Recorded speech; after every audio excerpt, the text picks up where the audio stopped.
Welcome back to Dark Horror Stories.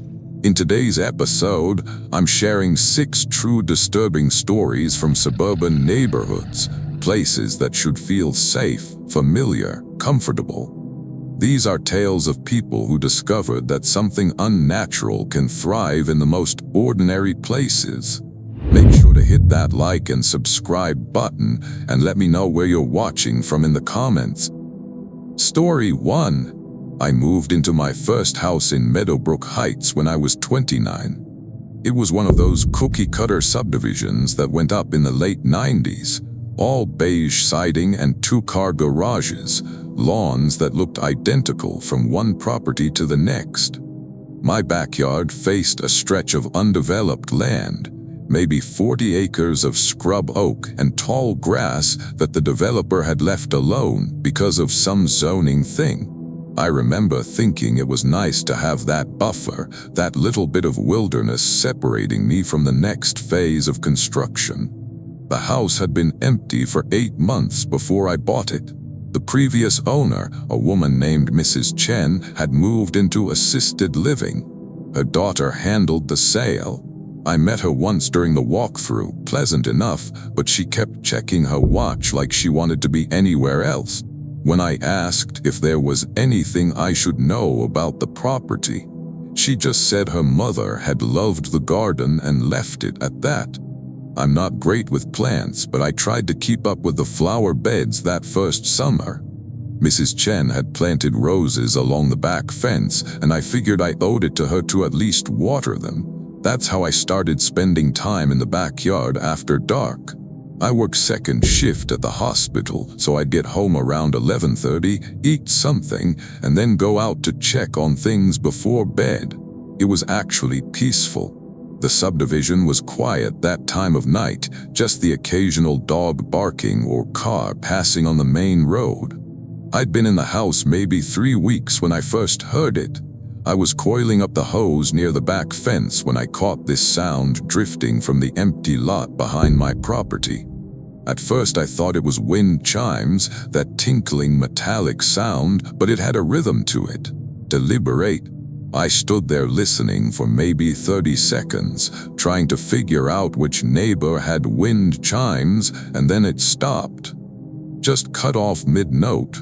I didn't think much of it. Went inside, locked up, went to bed. But it happened again 2 nights later. Same time, around midnight, same location. I was pulling weeds from the rose bed when I heard that metallic tinkling again, only this time it was closer. Maybe 20 feet into the scrub, right at the edge where my fence ended and the wild grass began. I straightened up and looked out into the darkness, but my back porch light didn't reach that far.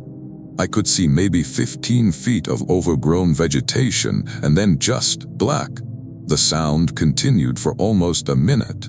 That same rhythmic tinkling, like someone shaking a handful of loose change or tapping silverware against glass. It made my teeth ache for some reason, and then just like before, it stopped abruptly. I went inside and double-checked that the back door was locked. Over the next week, it became almost routine. I'd be outside doing yard work or just standing on the patio with a beer, and I'd hear that sound coming from the empty lot. Always around midnight, always from roughly the same spot. I started telling myself it had to be something normal, maybe a weird bird call or metal debris shifting in the wind.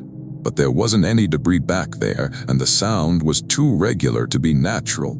The night I saw it, I'd actually decided not to go outside. I was exhausted from a double shift and just wanted to crash. But I'd left the hose running in the front yard that morning and remembered around 11:45, so I dragged myself up to go turn it off. When I came back around the side of the house, I glanced toward the back fence out of habit. Someone was standing in my yard, not near the fence, not at the edge of the property. In my yard, maybe 10 feet from my back porch, facing the house. I froze next to the air conditioning unit, still holding my keys. The back porch light was on, and it illuminated maybe half the yard, but the figure was standing just outside the pool of light. I could make out a silhouette, tall, maybe 6.5 feet, thin to the point of looking skeletal. Its arms hung at its sides. It wasn't moving. My first thought, stupidly, was that someone had climbed my fence. A trespasser, but the posture was all wrong. Nobody stands that still, and the proportions, the arms were too long, I think. Even from that angle, even in the dark, something about the shape didn't make sense. I took one step backward and the tinkling sound started. It was coming from the figure. I don't know how. It didn't move its arms or shift position, but that metallic noise began emanating from it like it was hollow inside, full of loose objects rattling around. The sound was louder than it had ever been from the empty lot, and up close I could hear layers to it, high tinkling notes overlapping with deeper, duller clanks. I felt my mouth go dry. My keys were still in my hand, and I couldn't remember which one unlocked the front door. The figure remained motionless, that sound pouring out of it, and I realized it was facing my bedroom window. The curtains were open, the lamp was on, it could see inside. I don't know what made me move. Some animal part of my brain just kicked in and I turned and walked, not ran, walked, like running would make it chase me, around to the front of the house. My hands were shaking so badly I dropped the keys twice before I got the door open. I slammed it shut behind me, locked the deadbolt, and then stood in my dark living room with my back against the door listening. The tinkling continued for another 30 seconds, then it stopped. I didn't sleep that night. I sat in my living room with every light in the house on, staring at the back door, waiting for the handle to turn. It never did. When the sun came up, I forced myself to go look at the backyard. There was nothing there. The grass wasn't even flattened where the figure had been standing. But near the fence, right at the edge of my property, I found something in the dirt. It looked like dozens of small holes, each about the size of a pencil, arranged in a perfect circle about 3 feet across. The holes were deep. I stuck my finger in one and couldn't touch bottom. They hadn't been there the day before. I was sure of that. I moved out 6 weeks later, rented the place out through a property management company. The tenants never complained about anything unusual as far as I know, but I also never told them what to listen for. Last I heard, the scrub lot behind the subdivision is finally getting developed. They're putting in a retention pond. Sometimes I wonder what they'll find when they dig. Story 2. My sister Vanessa bought a house on Sycamore Drive when her twins turned 3. It was this whole big thing. She'd been saving for years, wanted the good school district, the cul-de-sac where kids could ride bikes safely. The house itself was smaller than she wanted, but the neighborhood had that perfect suburban feel. Tree-lined streets, sidewalks, people who actually waved when you drove past. She asked me to come stay with her the first week after she moved in. Her husband, Derek, was on a work trip to Denver, and she didn't want to be alone in a new place with 2 toddlers. I didn't mind. I was between jobs anyway, and Vanessa promised to feed me, so I drove up from Bakersfield on a Sunday afternoon. The house was nice. Built in the 80s, I think. Wood paneling in the den, popcorn ceilings, a brick fireplace that looked like it had never been used. The previous owners had left it in decent shape. Vanessa spent the first 2 days unpacking and arranging furniture, and I helped where I could, mostly by keeping the twins occupied in the backyard. On the 3rd night, one of the kids, Lily, the quieter one, woke up crying around 2 in the morning. Vanessa went to check on her, and I heard them talking through the wall. My room shared a closet with the kids' room, one of those weird layout things where the closet has doors on both sides. I could hear Vanessa asking what was wrong, and Lily saying something about the man in the window. Vanessa came and got me about 10 minutes later. She was trying to act calm, but I could tell she was rattled. Lily says she saw someone looking in from outside, she whispered. We were standing in the hallway between our rooms. I checked the window. It's locked. The screen's intact, but she's insistent. The kids' room faced the backyard. I went and looked out the window myself, but the yard was dark except for a motion sensor light over the back door, and that wasn't on. No way to see much beyond the patio. Could have been headlights from the street, I said. Or maybe she had a nightmare. Vanessa nodded, but she didn't look convinced. We both knew the bedroom was on the second floor. To look in that window, someone would need a ladder. The next night, I woke up to footsteps. I'm a light sleeper, always have been, and the sound pulled me out of a dead sleep around 3 a.m. Someone was walking around downstairs. Not trying to be quiet about it either. Slow, deliberate steps across the hardwood floor in the living room. I lay there in the dark, listening, trying to figure out if Vanessa had gone down for water or something. But then I heard the stairs creak. I sat up. My door was open a crack. I'd left it that way in case the kids needed something, and I could see a sliver of the hallway. The footsteps were coming up the stairs, one step at a time, patient. When they reached the top, they stopped. I held my breath. From where I was lying, I couldn't see the landing, but I could hear breathing.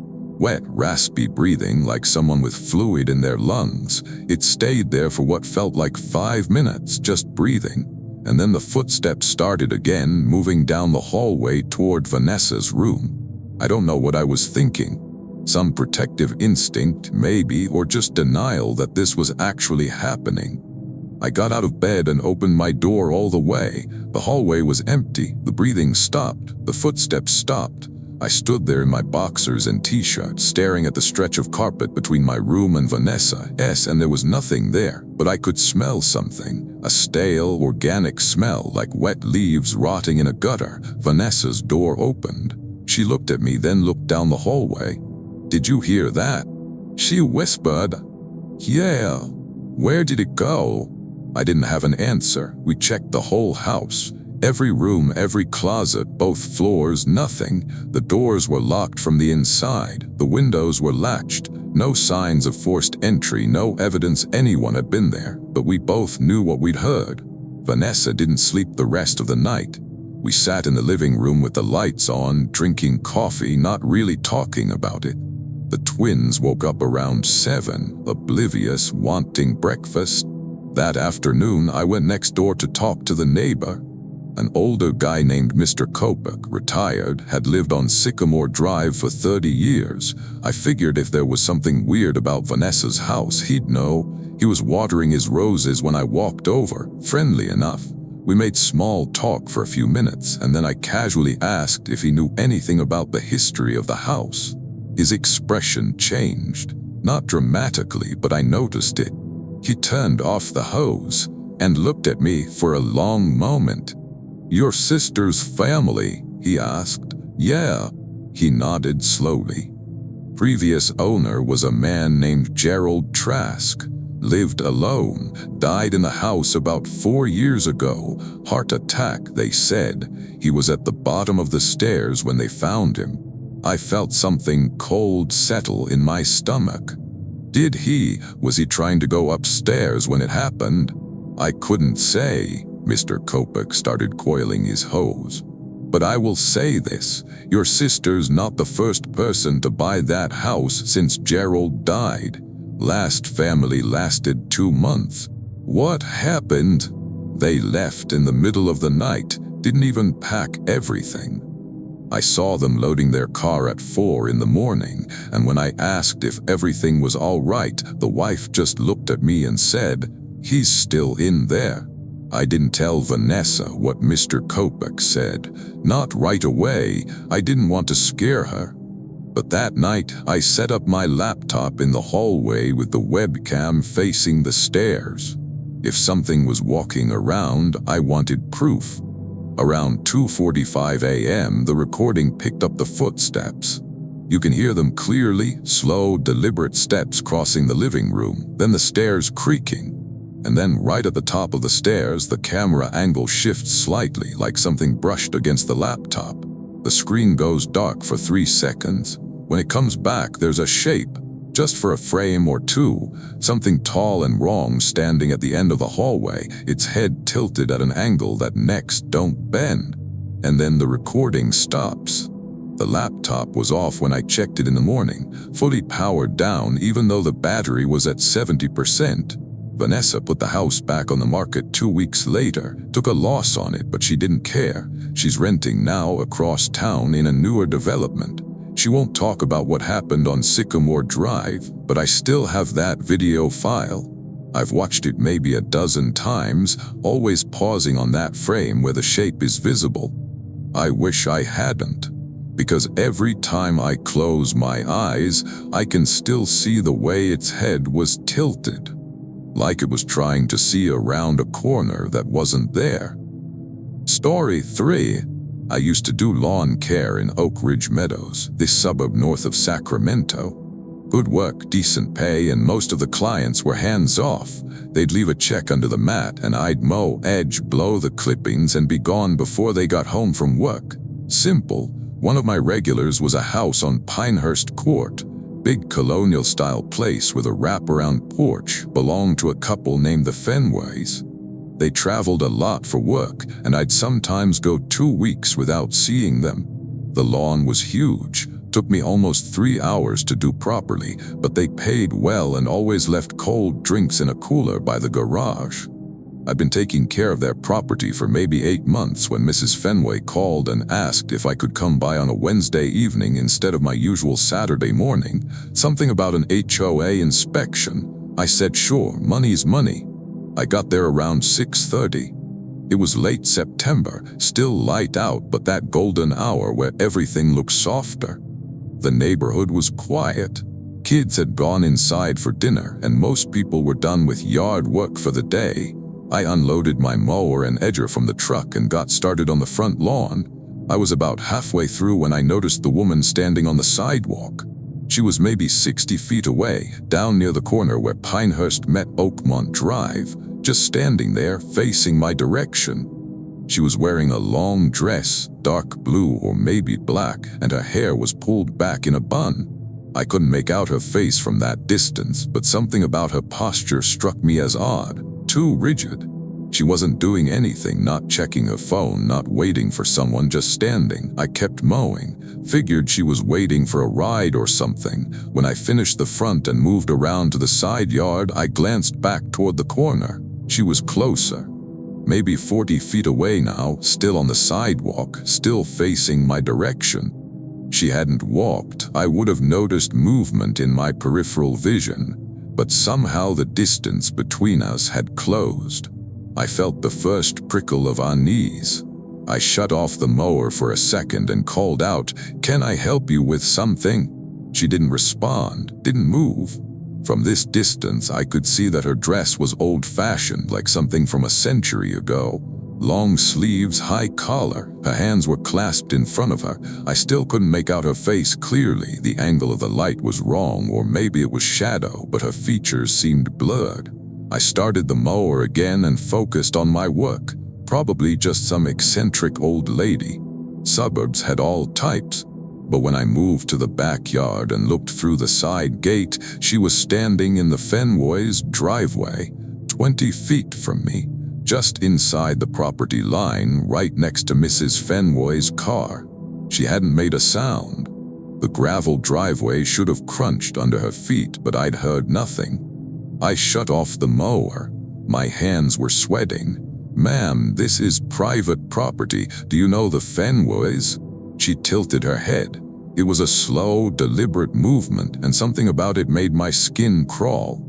Her face was still difficult to see, like my eyes wouldn't quite focus on it, but I got the impression of pale skin and dark, sunken eyes. And then she smiled. I don't know how to describe it except to say that her mouth opened wider than it should have. The corners stretched back toward her ears, and I could see teeth, too many teeth, crowded and uneven. The smile just kept going, impossibly wide, and I realized I was looking at something that was trying very hard to look human but couldn't quite manage it. I backed up. Didn't think about it, just moved on instinct, putting distance between us. She took a step forward, then another. Her movements were smooth but wrong, like she was gliding rather than walking.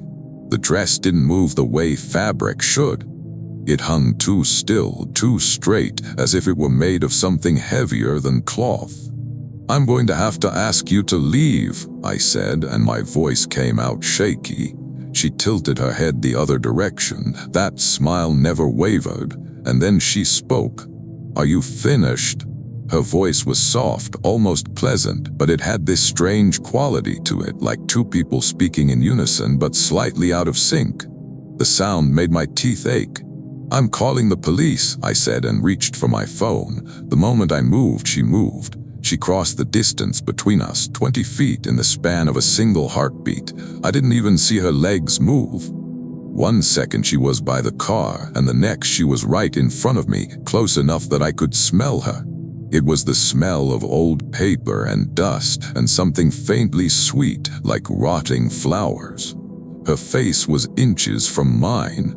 Up close, I could finally see her clearly, and I wished I couldn't.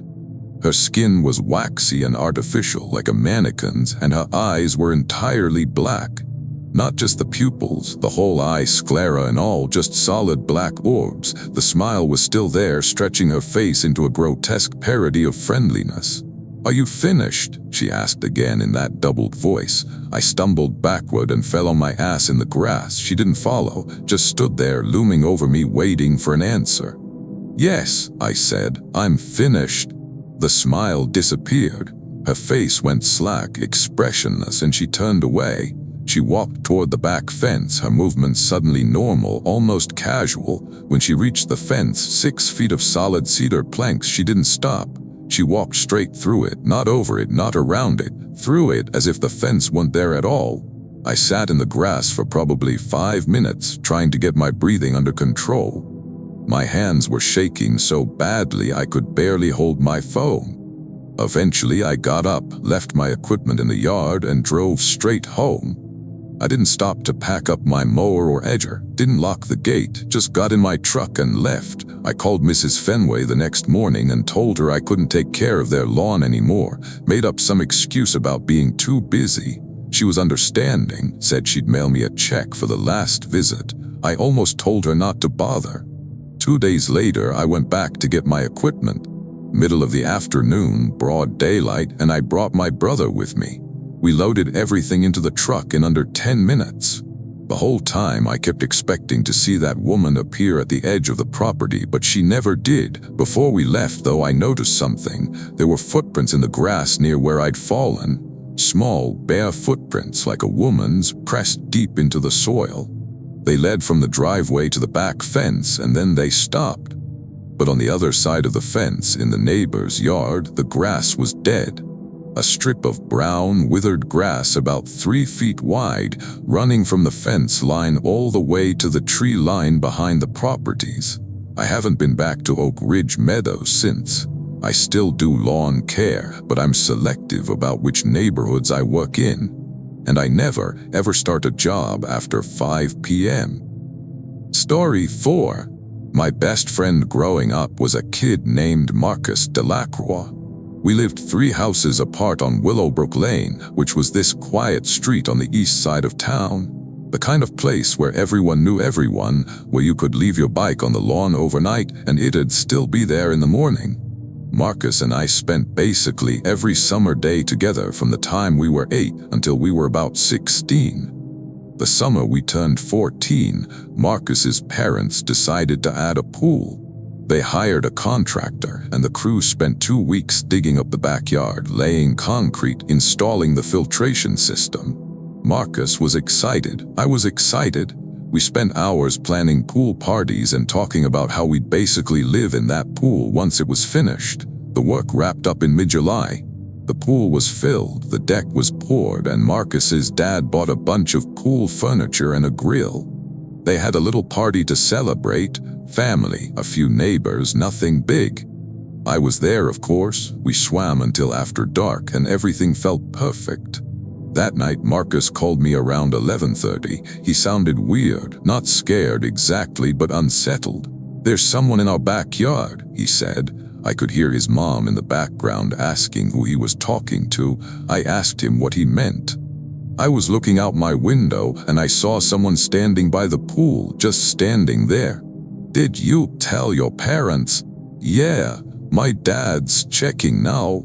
I stayed on the line. After a couple of minutes, Marcus came back on. He says there's nobody there. He checked the whole yard. The gate's still locked. Maybe you saw a shadow or something. Maybe. He didn't sound convinced. The next night it happened again. Marcus called me around the same time and said he'd seen someone by the pool. Same spot, same posture, just standing at the edge of the water looking down into it. His dad checked again. Again, nobody there. By the fourth night, I decided to see for myself. I told my parents I was sleeping over at Marcus's house, which wasn't unusual. His mom made up the guest room, and after everyone went to bed, Marcus and I stayed up in his room with the lights off, watching the backyard through his window. His room had a perfect view. The pool lights were on, casting this blue glow across the deck and reflecting off the water. The yard was quiet. Nothing moved except the occasional ripple across the pool's surface from the breeze. We sat there for maybe an hour, talking in whispers, starting to think the whole thing had been Marcus's imagination. And then, just after midnight, I saw it. There was someone standing at the far end of the pool. I grabbed Marcus's arm. He saw it too. We both went silent. The figure was tall, really tall, maybe 7 feet, and thin. It was wearing something dark, maybe a coat or cloak, and it stood perfectly still with its back to us, facing the water. From our angle, we couldn't see its face, but the proportions were wrong. The arms hung too low, almost to its knees, and the head seemed too small for the body. Neither of us moved. I don't think we even breathed. We just watched. After about 30 seconds, the figure crouched down. The movement was smooth, controlled, and when it reached the edge of the pool, it extended one of those long arms and touched the water. The surface didn't ripple. It was like the hand passed through without disturbing anything. Marcus's voice was barely a whisper. "Should we get my dad?" Before I could answer, the figure stood up. It turned around. I don't know how to explain what I saw. The face wasn't human. It was elongated, stretched, with features that seemed to shift and blur when I tried to focus on them. The eyes, if they were eyes, were too far apart and set too deep. The mouth was a thin line that didn't move, and the skin, or whatever covered it, was pale and smooth, almost luminous in the pool light. It was looking directly at Marcus's window, at us. We both dropped to the floor. I felt my heart hammering in my chest, and Marcus was breathing so hard I thought he might hyperventilate. We stayed on the floor for what felt like forever, too terrified to look, too terrified to move. Finally, Marcus whispered, "Is it still there?" I forced myself to crawl to the window and peek over the sill. The backyard was empty. The pool lights were still on, the water still and calm. No sign of the figure. We didn't sleep that night. When the sun came up, we went downstairs and told Marcus's parents what we'd seen. His dad was skeptical. His mom looked worried, but they both went out to check the yard. Everything was fine. No footprints, no signs of disturbance. But when Marcus's dad walked around the pool, he stopped near the spot where the figure had been standing. "That's weird," he said. There was a wet handprint on the concrete deck, just one. It was huge, easily twice the size of a normal hand, with long, spindly fingers that stretched out in unnatural directions. The print was still damp, even though nothing else in the yard was wet. Marcus's dad called the police. They came, took a report, said it was probably a prank, but I could tell the officer who examined the handprint was unsettled. He took photos and measurements, and he told Marcus's family to keep their doors locked at night. The figure didn't come back after that. At least not that we saw, but Marcus never used the pool again. He said he couldn't stand the thought of being in the water at night, not knowing what might be standing at the edge, watching. His family moved away the following summer. Marcus's dad got a job in Oregon and they sold the house. The new owners drained the pool and filled it in, put a garden where it used to be. I still live on Willowbrook Lane, my parents' house, same one I grew up in. And on quiet nights when I can't sleep, I sometimes walk past Marcus's old place and look at the backyard. The garden's overgrown now, wild and untended, but sometimes in the moonlight, I swear I can see the outline of where the pool used to be. And sometimes I swear something is standing there. Story 5. I used to walk my dog, Bailey, every night before bed. We lived in Crestwood Park, this suburb built around an old golf course. Lots of green space, walking trails, street lamps every 50 feet, safe as it gets. Bailey was getting old, 12 years, a lab mix, starting to slow down, but he still loved his evening walk. It was our routine. 10:30, 11 at night, we'd do a loop around the neighborhood. 20 minutes, maybe 30 if he wanted to sniff every tree. It was early October when things started feeling off. The first time I almost didn't notice it. We were walking past the playground near the community center when Bailey stopped and stared into the trees across the field. He didn't bark or growl, just stood completely still, ears forward, tail down. I followed his gaze but didn't see anything, just darkness beyond the lights. "Come on, boy," I said, tugging the leash. He resisted for a few seconds, then finally followed, but he kept looking back over his shoulder. The next night, same thing, same spot. Bailey stopped, stared at the tree line, refused to move. This time I got a weird feeling like we were being watched. It was subtle, just a prickle on the back of my neck, but strong enough that I cut the walk short and headed home. Bailey didn't resist. On the third night, I almost skipped the walk entirely. But Bailey was whining at the door and I felt guilty. He'd been cooped up all day, so I leashed him up and we headed out. We made it about halfway around our usual route when Bailey stopped dead in the middle of the sidewalk. He was staring again, but this time not at the trees. He was staring at the house we were passing. It was the old Hargrove place, empty for 6 months, ever since Mr. Hargrove passed away and his kids moved him into a nursing home before he died. The lawn was overgrown, the windows dark. A for sale sign leaned crookedly in the front yard. Bailey's whole body was tense. I looked at the house, trying to figure out what had spooked him. There was someone standing in the upstairs window. I stopped breathing. The figure was backlit, or maybe just pale, and it stood perfectly still, facing outward, facing us. From the street I couldn't make out any details, just a silhouette, tall, thin, motionless. "Hello," I called out. My voice sounded weak. The figure didn't move. Bailey started growling. Low and continuous, a sound I'd only heard him make a handful of times. I tightened my grip on the leash. "Is someone there?" I tried again. "Do you need help?" The figure tilted its head, slowly, deliberately, like it was considering my question, and then it raised one arm and pressed its hand against the glass. The hand was wrong. Even from the street, even in the dark, I could tell. The fingers were too long, the proportions all off. It looked like a hand drawn by someone who'd only heard hands described but never seen one. Bailey lunged. He yanked the leash so hard I almost dropped it, and he started pulling me away from the house, back toward home. I didn't resist. I let him drag me and I didn't look back. When we got home, I locked the door and checked every window. Bailey wouldn't settle down. He paced the living room for almost an hour, whining, occasionally stopping to stare at the front door like he expected something to come through it. I didn't walk him the next night, or the night after that. I let him out in the backyard instead, stood on the porch and watched him, then brought him back in. He didn't seem to mind, but about a week later I had to work late. I didn't get home until almost midnight and Bailey was desperate, whining, pacing, scratching at the door. I felt terrible, so I grabbed the leash and we went out. I avoided the Hargrove place, took a different route, stayed on well-lit streets. Bailey seemed fine, relaxed even. We were almost home when I heard the footsteps. They were behind us, slow, steady, matching our pace. I turned around. The street was empty, but the footsteps continued.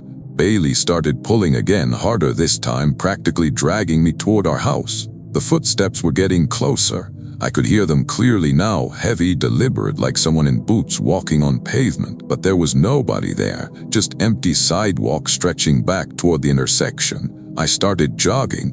Bailey matched my pace, his claws scrabbling on the concrete. The footsteps behind us sped up. We reached our house and I fumbled with the keys, my hands shaking so badly I almost dropped them. The footsteps were right behind us now. I could hear breathing, wet, raspy, too loud. I got the door open, shoved Bailey inside, and slammed it shut behind us. The footsteps stopped. I stood in the entryway, gasping, one hand on Bailey's collar. He was trembling. So was I. I looked through the peephole. There was someone standing on my porch. I couldn't see them, the angle was wrong, but I could see their shadow. It stretched across the concrete, long and distorted, cast by the porch light. The shadow was impossibly tall, and the head was the wrong shape, too narrow, too elongated. We stood there in silence. Me and Bailey frozen in the hallway, staring at the door. The shadow didn't move, neither did we. After what felt like an eternity, I heard footsteps again. Slow and deliberate, walking away from the door, down the porch steps and out toward the street. I waited until I couldn't hear them anymore, then waited another 10 minutes and finally looked through the peephole again. The porch was empty. The next morning I found something near the door, scratches in the wood right at eye level, 4 long gouges, parallel and evenly spaced, like someone had dragged their fingers down the surface. The wood was splintered, the grooves deep, fresh. I moved out of Crestwood Park 2 months later. Told people it was for work, which was partly true, but mostly I just couldn't stay there anymore. Couldn't walk those streets at night, couldn't shake the feeling that something was still looking for me. Bailey died last year. Old age, nothing suspicious. But in his last few months, he stopped wanting to go outside after dark.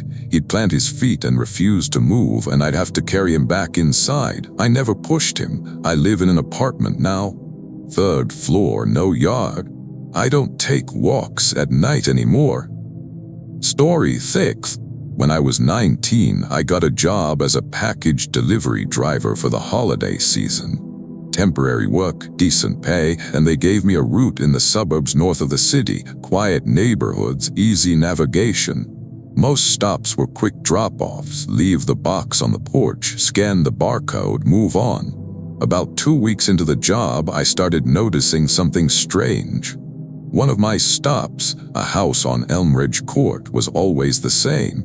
Same address, same recipient name, Judith Harmon, same package dimensions. Every single day for weeks straight, I delivered an identical box to that house. The first couple of days, I didn't think much of it. People order stuff online constantly. But by day 4, I started paying more attention.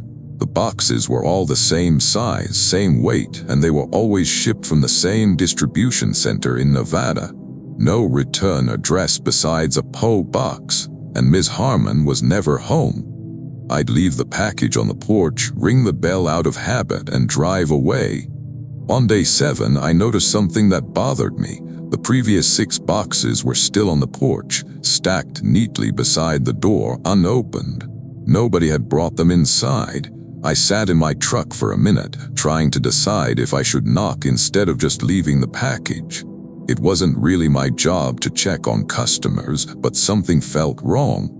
The house itself looked fine, tidy lawn, no signs of abandonment, but those boxes sitting there accumulating didn't sit right. I walked up to the porch and knocked. No answer. I tried the doorbell. Still nothing. Through the front window, I could see into the living room. Furniture covered in sheets, no lights on. It looked like nobody had been home in weeks.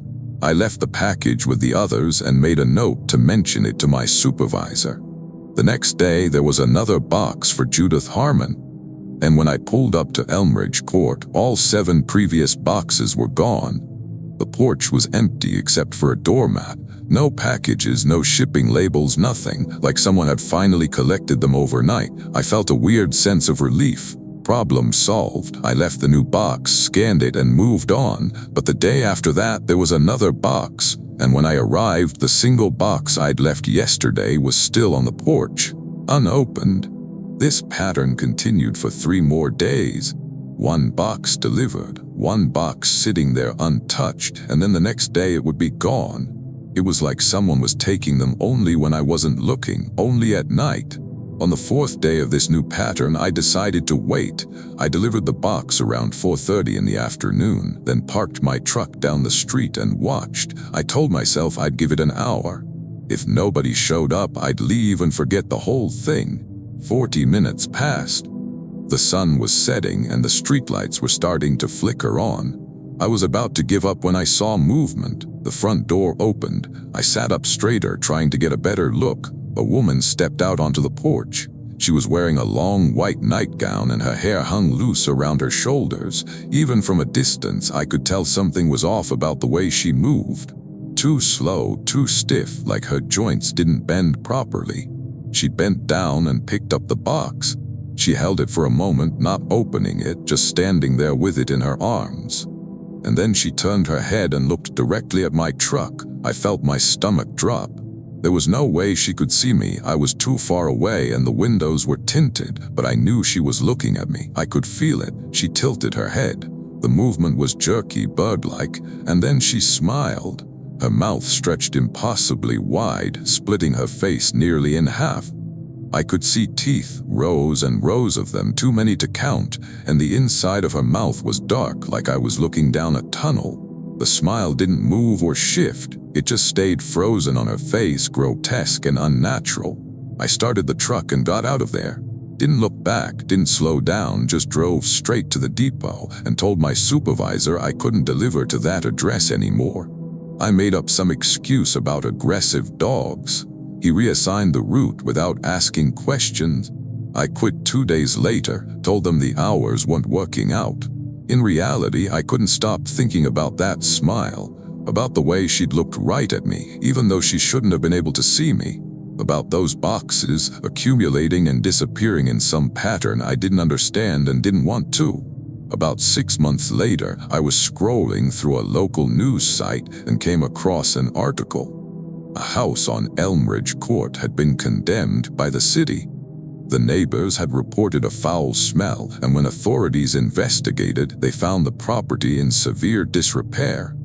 No mention of anyone living there, no mention of Judith Harmon, but the article included a photo of the house. I recognized it immediately. Same porch, same doormat, and in the photo, barely visible through the front window, was a figure. Tall, thin, wearing something white. The image was blurry, probably just a trick of the light, but I could swear it was smiling. I don't do delivery work anymore, and I avoid driving through that part of town. Some things I've learned are better left alone. Thanks for watching. If you enjoyed these stories, hit that like button and subscribe for more. Let me know in the comments which story unsettled you most, and share this with your friends who love a good scare. Until next time, stay safe out there.